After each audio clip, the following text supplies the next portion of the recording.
Shalom jemaat Tuhan. Tuhan beserta kamu. Saya gembira apabila mereka berkata kepada saya, "Hai, marilah kita menyanyi kepada Tuhan." Allah itu roh. Kemuliaan kepada Allah Bapa, Anak, dan Roh Kudus. Doa kesucian bersama. Ya Allah yang Maha Kuasa, semua hati manusia terbuka di hadapan Tuhan. Semua keinginannya diketahui oleh-Mu, dan daripadamu tiada rahasia yang tersembunyi. Sucikanlah niat hati kami dengan ilham Roh Kudus-Mu, supaya kami boleh mengasihi-Mu dengan sempurna, dan memuliakan nama-Mu yang kudus dengan selayaknya, melalui Yesus Kristus Tuhan kami. Amin. Pujian Gloria bersama. Kemuliaan kepada Allah di tempat yang maha tinggi, dan damai sejahtera kepada umatnya di bumi. Tuhan Allah Raja di sorga, Allah dan Bapa yang Maha Kuasa, kami menyembah Engkau, kami bersyukur kepadamu, kami memuji Engkau sebab kemuliaan-Mu. Tuhan Yesus Kristus Anak Tunggal Bapa, Tuhan Allah, Domba Allah yang menanggung dosa dunia, kasihanilah kami. Engkau yang duduk di sebelah kanan Allah Bapa, terimalah doa kami. Engkau sahajalah Tuhan, Engkau sahaja yang maha tinggi, Yesus Kristus dengan Roh Kudus dalam kemuliaan Allah Bapa. Amin.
hidup bagimu, selalu menyembahmu. Jadikan dirimu tempat pertamaku, biarpun gelombang datang dalam hidupku. Ku tahu Engkau selalu besertaku sampai selama-lamanya. Menyenangkanmu, itulah rinduku. Jadikanku penyembahmu yang taat kepadamu.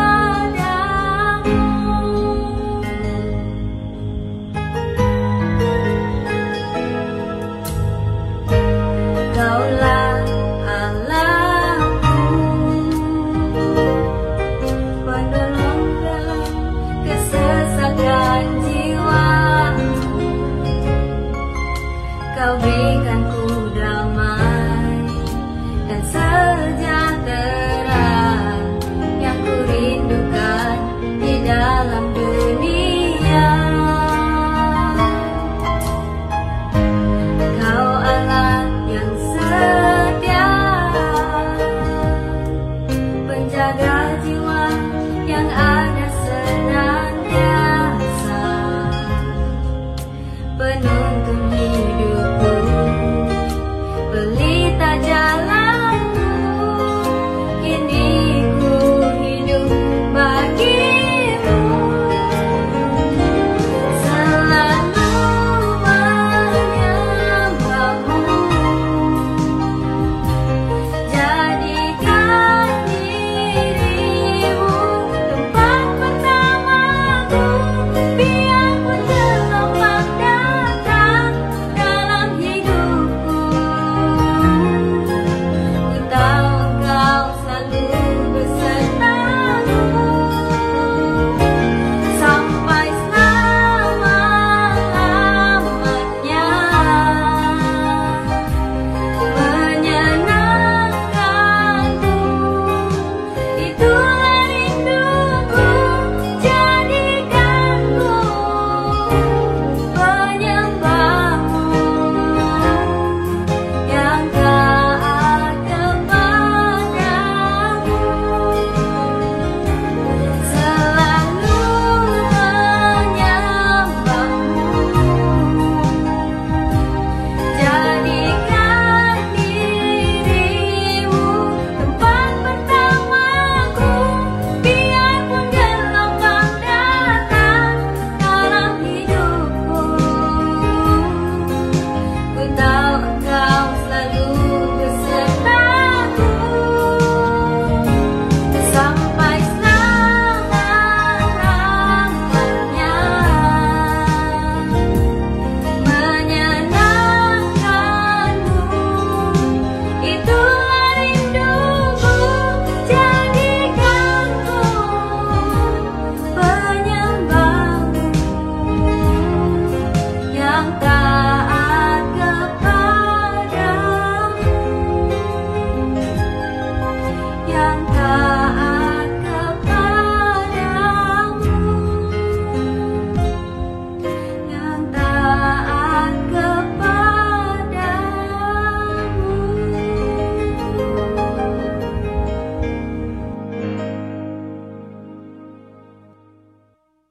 Doa hari ini.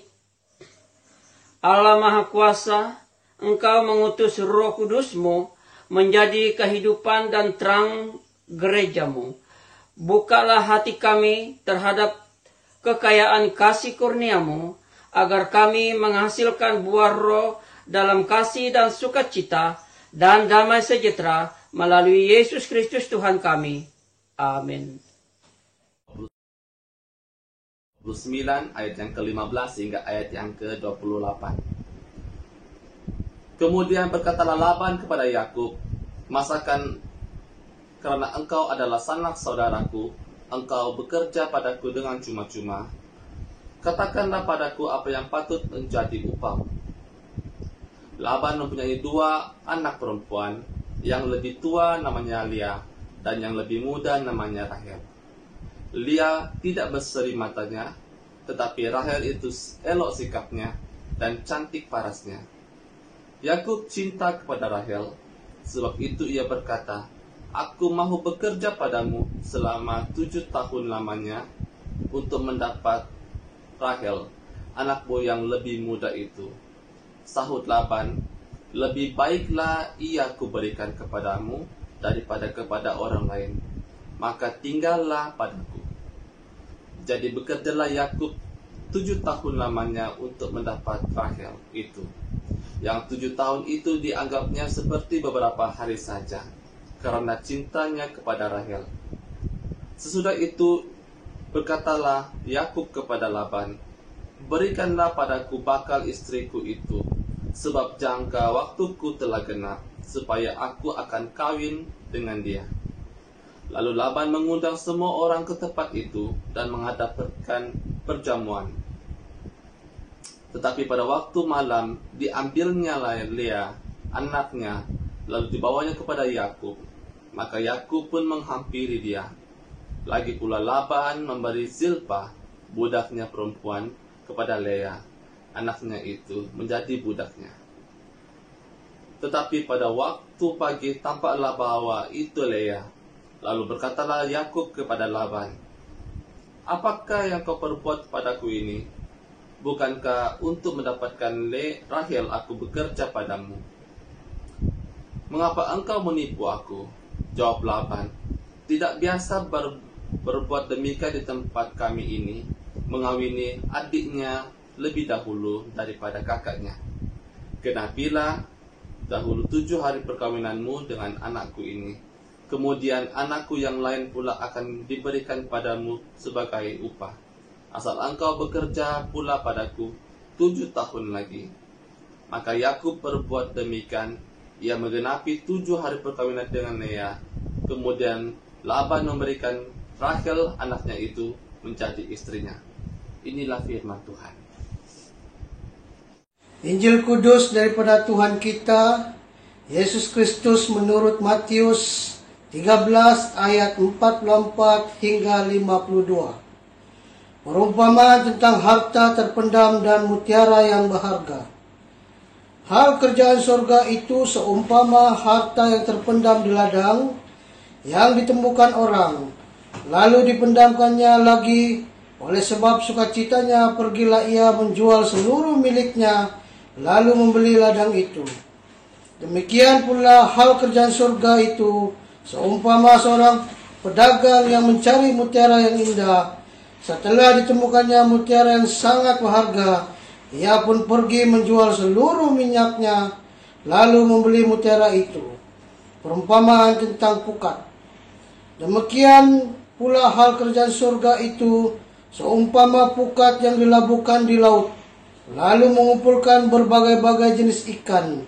Setelah penuh, pukat itu pun diseret orang ke pantai, lalu duduklah mereka dan mengumpulkan ikan yang baik ke dalam pasu dan ikan yang tidak baik mereka buang.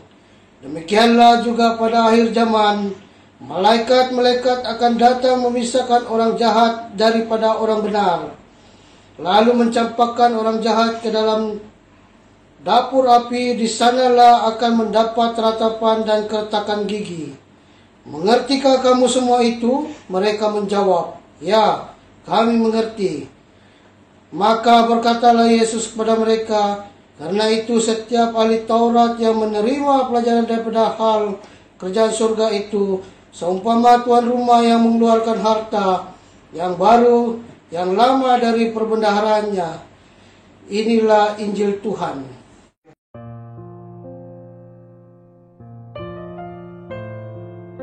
Shalom dan selamat bertemu sekali lagi kepada semua jemaat Tuhan yang saya kasihi di dalam nama Tuhan kita Yesus Kristus. Sebelum kita mendengarkan firman Tuhan, mari saya ajak semua jemaat Tuhan, kita tunduk kepala dan kita berdoa bersama-sama. Bapa di surga, kami datang pada Tuhan dan kami mau mengucap syukur berterima kasih kepada Tuhan untuk kebaikan-Mu bagi kami. Terima kasih Tuhan untuk rahmat-Mu yang besar dalam kehidupan kami. Pada pagi hari ini Tuhan, kami mau bersyukur karena Tuhan sekali lagi membawa kami dalam pertemuan ibadah di rumah kami masing-masing.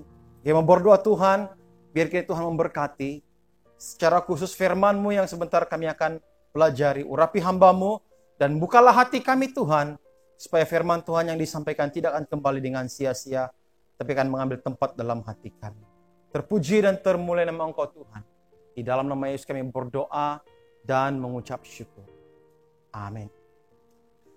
Jemaat yang saya kasihi di dalam nama Tuhan Yesus Kristus, saya sangat tertarik untuk membahas, memberitakan firman Tuhan pada pagi hari ini tentang perumpamaan yang telah disampaikan oleh Yesus di dalam pembacaan yang kedua tadi, pembacaan Injil. Dalam Matius pasal 13 ayat 44 hingga 47 di sana dinyatakan ada lebih kurang 3 perumpamaan yang disampaikan oleh Yesus kepada murid-muridnya. Dan setiap perumpamaan itu dimulai dengan kata hal kerajaan surga.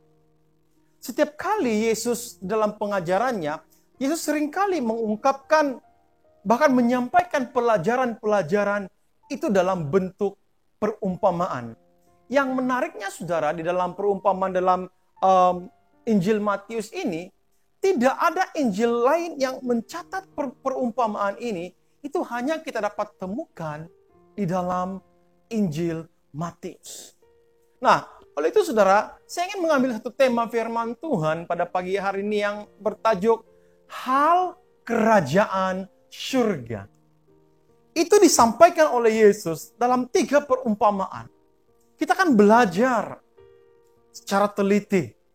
Apakah maksud di sebalik perumpamaan yang disampaikan oleh Yesus ini dan dikaitkannya dengan hal kerajaan surga. Yang pertama saudara, mari kita lihat di dalam Matius 13 ayat yang ke-44. Di sana ada satu perumpamaan tentang harta yang terpendam. Saya baca petikan ini, firman Tuhan berkata, hal kerajaan surga itu seumpama harta yang terpendam di ladang, yang ditemukan orang lalu dipendamkannya lagi.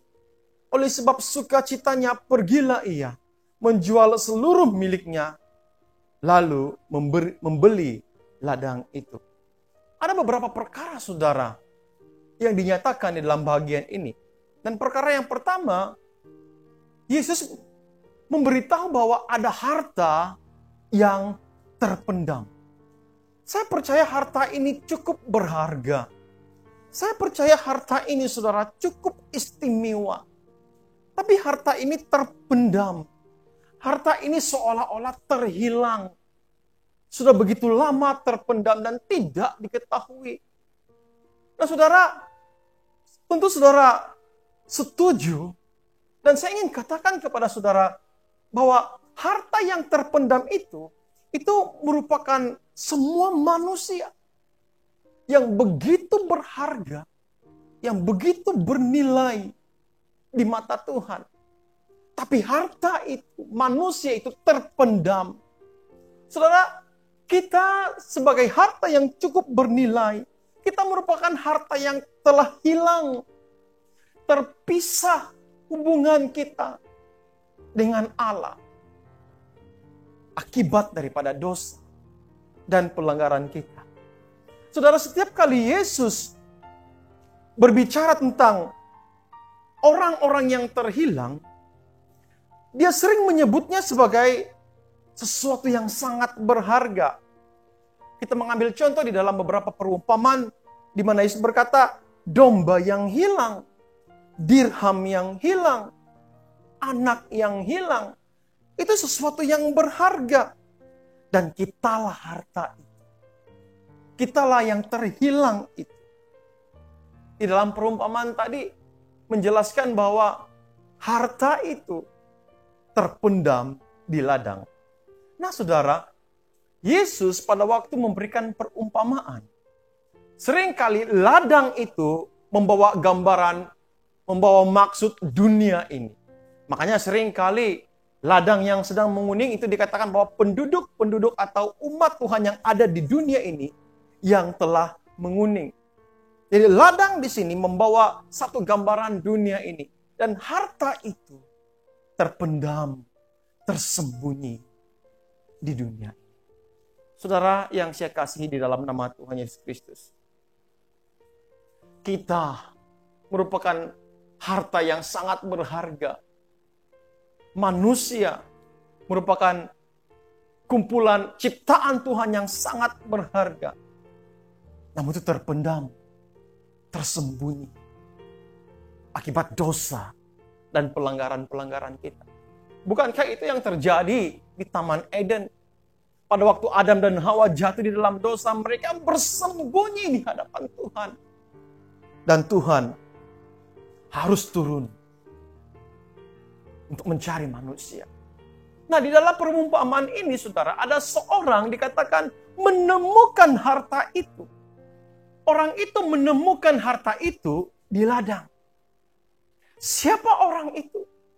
Nah, saudara, orang yang dimaksudkan di dalam perumpamaan ini, dialah Tuhan kita Yesus Kristus. Dia telah menemukan manusia yang terhilang itu di dunia. Dunia itu dikuasai oleh iblis. Dunia di bawah taklukan kuasa-kuasa iblis. Dan Yesus, waktu turun ke dunia, dia menemukan ada ramai jiwa-jiwa manusia yang terhilang, yang terpendam di dunia ini. Allah mencari orang yang terhilang di dunia ini. Allah mencari orang yang berdosa di dunia ini. Lalu apa yang dilakukan oleh orang yang dalam Alkitab, yang dalam perumpamaan ini? Nah, dalam perumpamaan ini, orang itu setelah menemukan harta itu, Alkitab mencatat bahwa dia menjual seluruh miliknya.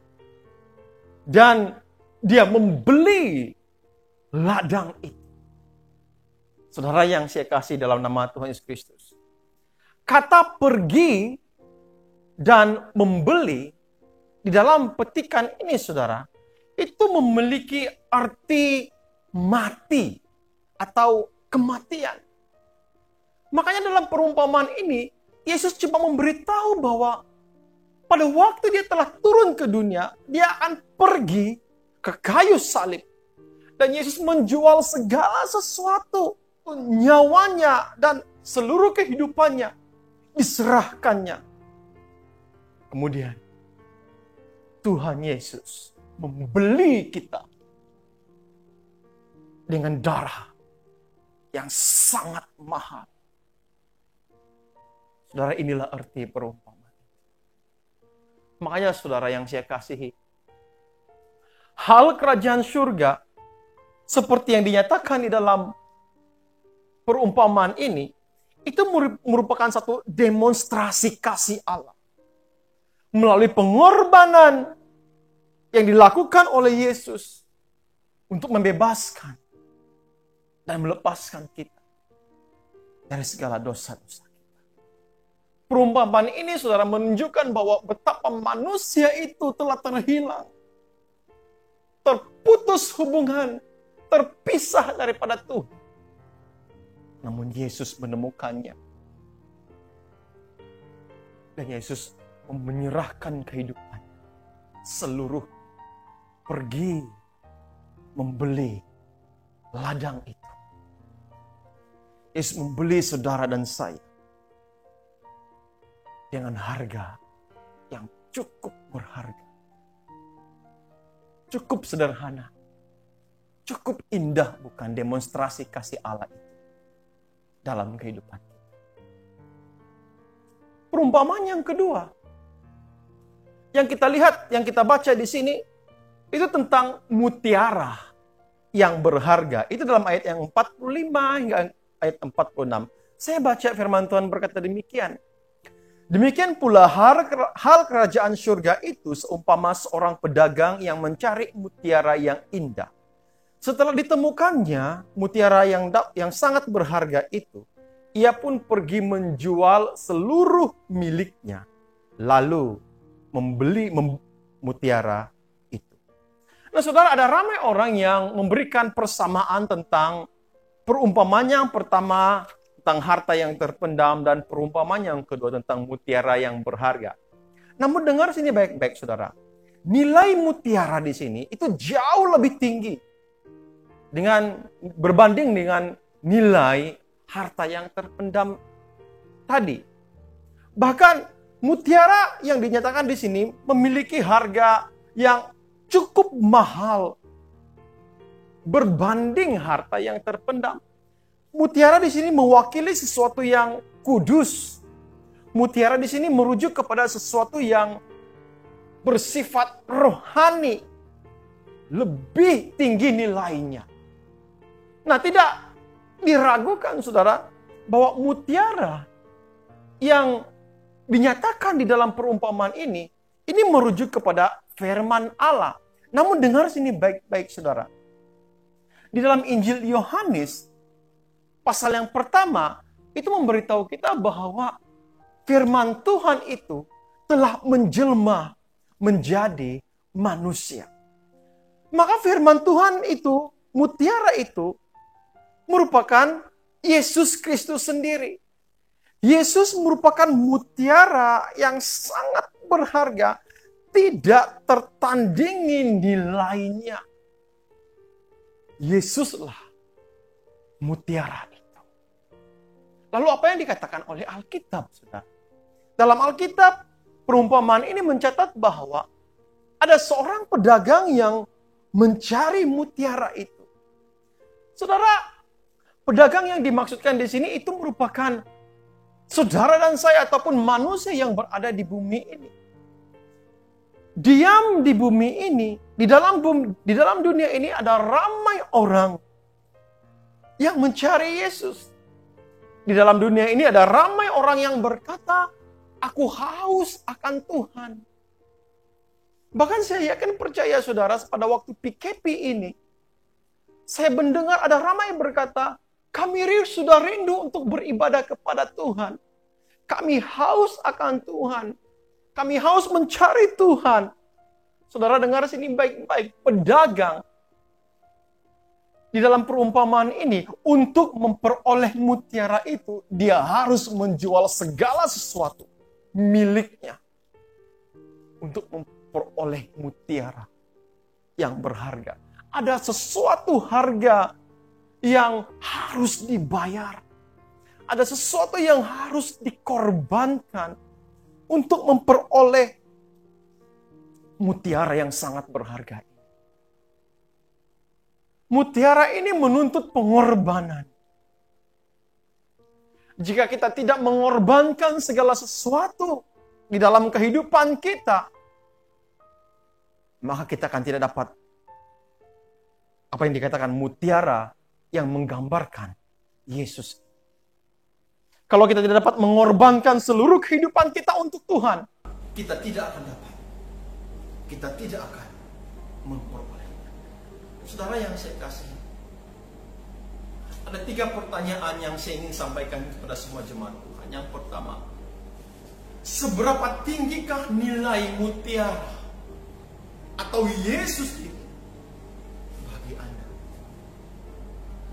Soalan yang kedua, apakah Anda bersedia merelakan segala sesuatu demi mutiara itu, Yesus? Dan soalan yang ketiga, sanggupkah kita kehilangan segalanya untuk memperoleh Yesus? Saudara pedagang, apabila dia menemukan mutiara ini, dia menjual segala sesuatu. Ini pengorbanan, saudara. Saudara, saya ada banyak menemukan orang seperti ini. Mereka telah menemukan mutiara itu. Ada ramai orang yang telah bertemu dengan mutiara itu. Tetapi menemukan mutiara itu belum tentu memilikinya. Tanpa pengorbanan, tanpa harga yang harus dibayar. Saudara, kita tidak dapat memiliki mutiara. Apabila Yesus bercakap tentang harta, itu bercakap tentang kehidupan manusia yang telah terpendam. Apabila Yesus bercakap tentang mutiara, Yesus sedang bercakap tentang kehidupan pribadinya sendiri yang begitu bernilai. Saudara yang saya kasih dalam nama Tuhan, hal kerajaan surga yang disampaikan oleh Yesus dalam perumpamaan itu menggambarkan komitmen penuh kepada Allah, mengasihi Dia dengan sepenuh hati, mengasihi Dia dengan segenap hati. Itulah yang coba disampaikan oleh Yesus melalui perumpamaan ini. Saudara yang saya kasih, saya memiliki satu perumpamaan lagi. Dalam pembacaan Injil ada satu perumpamaan. Tapi saya ingin membuat keputusan untuk menyimpan perumpamaan ini untuk sama-sama kita pelajari pada minggu hadapan. Saya tahu minggu hadapan kita akan beribadah di gereja kita masing-masing. Tapi saya mau menyimpan perumpamaan ini, saudara. Saudara, dua hal ini, saudara, dua perumpamaan ini, mari kita belajar. Mari kita perhatikan. Baik. Kita merupakan harta yang terpendam yang telah hilang. Yesus adalah mutiara. Kita berharga di mata Tuhan sehingga Yesus sanggup mati untuk kita. Namun mutiara itu menuntut supaya kita menyerahkan kehidupan kita kepada Dia, Yesus Kristus. Mari kita serahkan kehidupan kita kepada Tuhan. Mari kita serahkan seluruh hidup kita kepada Tuhan. Kita berdoa bersama-sama. Bapa di surga, kami datang pada Tuhan, kami bersyukur kepada Tuhan untuk kebaikan-Mu dan kasih-Mu dalam kehidupan kami. Tuhan, kami bersyukur karena melalui perumpamaan ini Engkau memberikan kami gambaran bahwa kamilah harta yang sangat berharga di mata Tuhan. Engkau telah turun dari surga, membeli kami dengan harga yang sangat mahal. Oleh Tuhan, kami ingin menyerahkan seluruh kehidupan kami kepada-Mu ya Bapa. Karena Engkau lah mutiara yang berharga itu, lebih bernilai, lebih berharga daripada harta yang terpendam. Kami bersyukur untuk firman-Mu yang telah mengajar kami. Mari Tuhan meteraikan firman-Mu dalam kehidupan kami, supaya bukan saja yang mendengar, kami juga melakukannya. Terpujilah Engkau ya Bapa. Terima kasih Yesus. Di dalam nama Yesus kami berdoa dan mengucap syukur. Amin. Terima kasih kepada semua jemaat Tuhan. Tuhan memberkati kita. Pengakuan iman Yasin bersama. Saya percaya kepada Allah yang Esa, Bapa yang Maha Kuasa, Pencipta langit dan bumi, yang dapat dilihat dan yang tidak dapat dilihat. Saya percaya kepada Tuhan Yesus Kristus, Anak Tunggal Allah, yang kekal diperanakan oleh Bapa, Allah daripada Allah, terang daripada terang, Allah benar daripada Allah benar. Dia diperanakan bukan dijadikan, sebab Dia satu dengan Bapa. Maka segala sesuatu dijadikan olehnya, untuk kita manusia dan untuk keselamatan kita. Dia turun dari sorga, dan oleh kuasa Roh Kudus, Dia dilahirkan oleh anak darah Maria, dan menjadi manusia. Karena kita, Dia disalibkan semasa pemerintahan Pontius Pilatus. Dia menderita, disiksa sampai mati, lalu dikuburkan. Pada hari ketiga, Dia bangkit pula menurut yang dinubuatkan dalam Alkitab. Lalu Dia naik ke sorga. Dia duduk di sebelah kanan Bapa. Dia akan datang kembali dalam kemuliaan untuk menghakimi baik orang yang masih hidup maupun orang yang sudah mati. Dan kerajaannya tidak akan berkesudahan. Saya percaya kepada Roh Kudus, yaitu Tuhan dan Pemberi hidup, yang datang daripada Bapa dan Anak, serta dengan Bapa dan Anak, Dia disembah dan dipermuliakan. Dia telah berfirman melalui nabi-nabi. Saya percaya kepada gereja sedunia yang kudus. Dan daripada rasul-rasul itu, saya mengaku satu baptisan akan mendatangkan pengampunan dosa. Saya menantikan kebangkitan orang mati dan kehidupan dalam dunia yang akan datang. Amin. Bertemu kita sekali lagi kepada semua jemaat Tuhan yang saya kasihi dalam nama Tuhan Yesus Kristus. Ada beberapa pengumuman yang saya ingin sampaikan kepada semua jemaat Tuhan. Saya ingin memberitahu di sini bahwa hari ini atau minggu ini merupakan minggu terakhir kita beribadah secara online, dan minggu hadapan kita akan mulai beribadah di gereja kita masing-masing. Namun saudara, saya tetap ingin memperingatkan kepada semua jemaat Tuhan agar tetap mentaati SOP yang telah ditetapkan oleh kerajaan. Kerajaan telah menetapkan bahwa bermula 1 hari bulan Agustus, semua orang diwajibkan untuk memakai penutup hidung dan mulut itu di tempat-tempat awam. Nah, saya mau supaya jemaat Tuhan mematuhi peraturan ini. Makanya minggu hadapan diwajibkan semua jemaat Tuhan memakai penutup hidung dan mulut sebelum datang ke gereja. Juga saya mengingatkan kepada semua jemaat supaya tetap mengikuti peraturan seperti penjarakan sosial, kerap membasuh tangan, dan orang-orang yang bergejala seperti batuk, demam, dan selesema itu tidak dibenarkan untuk datang ke gereja. Saya berharap agar semua staf dan semua para pemimpin-pemimpin gereja dapat memantau dan memperhatikan baik-baik perjalanan ibadah kita pada minggu hadapan. Mari kita berdoa supaya tidak terjadi sesuatu yang tidak diingini ke atas gereja kita dan secara keseluruhan paroki kita juga. Yang kedua, saya ingin mengucapkan terima kasih kepada semua para warden dan semua staf yang telah bertungkus lumus untuk mempersiapkan gereja masing-masing sebelum dibuka pada minggu hadapan. Namun saya mau mendorong agar semua pemimpin-pemimpin dan semua staf tetap memperhatikan baik-baik gereja kita agar tetap berada dalam keadaan yang bersih, selamat, dan boleh digunakan untuk beribadah. Terima kasih juga kepada semua jemaat Tuhan, secara khusus mereka yang telah terlibat dalam pelayanan online sepanjang ibadah online ini bermula dari bulan 3 sampai hari ini. Ada banyak pribadi-pribadi yang terlibat di dalam pelayanan. Saya ingin mengucapkan ribuan terima kasih kepada segala usaha dan pelayanan kamu selama ini. Jadi bermula minggu hadapan, apabila kita beribadah di gereja, saya mendorong kepada semua jemaat Tuhan, sekali lagi, mari kita ambil masa berdoa untuk pembukaan gereja kita ini.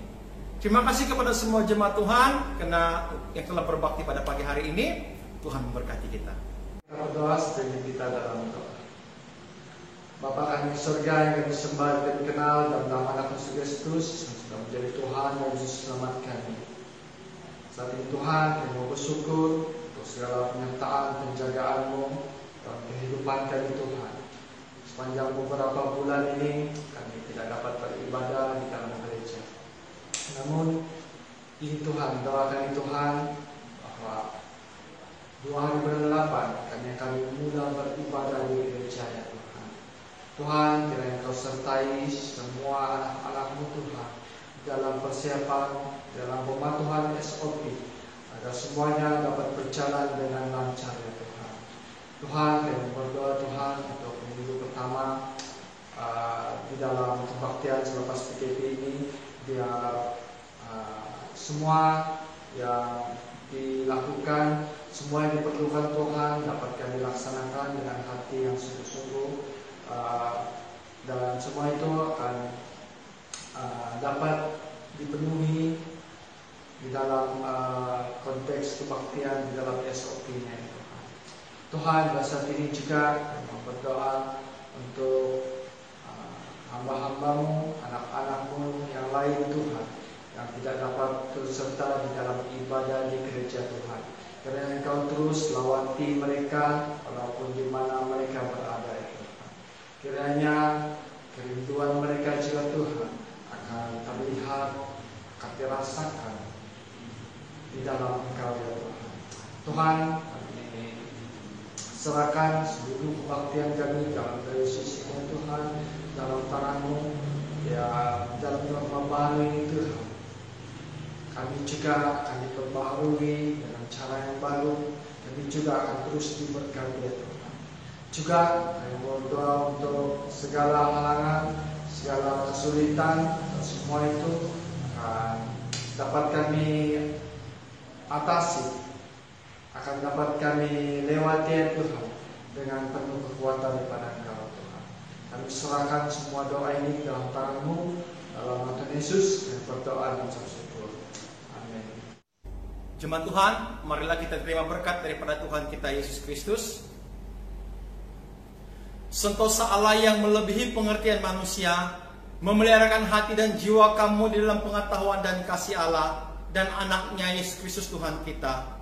Dan berkat Allah yang Maha Kuasa, Bapa, Anak, dan Roh Kudus beserta dengan kamu dan tinggal beserta dengan kamu sampai selama-lamanya. Amin. Jemaat Tuhan, pergilah dengan damai sejahtera dan layanilah Tuhan. Amin.